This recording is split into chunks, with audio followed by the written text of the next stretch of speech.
નમસ્કાર, આપ જોઈ રહ્યા છો નેશન પ્લસ ન્યૂઝ. હું છું આપની સાથે હિરલ પંડ્યા. વડોદરા મહાનગરપાલિકાની ચૂંટણી માટે હવે ગણતરીના દિવસો બાકી છે, ત્યારે ભાજપે પોતાના 76 ઉમેદવારોની જાહેરાત કરી દીધી છે. જેમાં આજે વડોદરાના વોર્ડ નંબર 13માં ભાજપના ઉમેદવાર શૈલેન્દ્રસિંહ ઠાકોરે વિધિવત રીતે પોતાની ઉમેદવારી નોંધાવી હતી.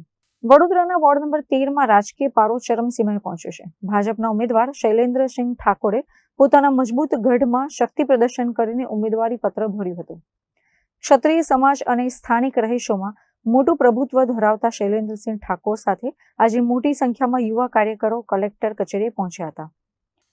શૈલેન્દ્રસિંહે કલેક્ટર કચેરીએ ચૂંટણીનું ફોર્મ ભરવાની સત્તાવાર પ્રક્રિયા પૂર્ણ કરી વિજયની મહોર મારી હોવાનો વિશ્વાસ વ્યક્ત કર્યો હતો.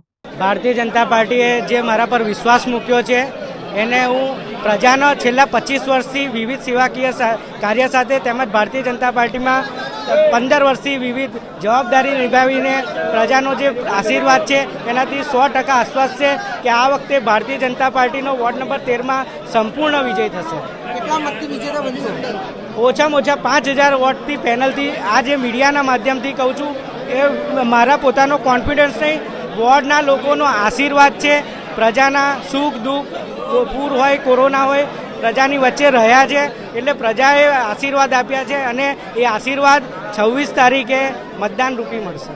ભાજપે શૈલેન્દ્રસિંહ ઠાકોરને ટિકિટ આપીને વોર્ડમાં જ્ઞાતિગત સમીકરણો મજબૂત કર્યા છે એવું રાજકીય વિશ્લેષકો અનુમાન લગાવી રહ્યા છે. જોકે અત્યાર સુધી વોર્ડ નંબર 13માં ભાજપના 3 અને કોંગ્રેસના 1 કોર્પોરેટર ચૂંટાઈ આવવાની પરંપરા યથાવત રહી છે, પરંતુ શું આ વખતે પરંપરા બદલાશે કે કેમ એ હવે જોવાનું રહ્યું. કેમેરામેન નવનીત પરમાર સાથે Chirag Patel, nation plus news, Vadodara.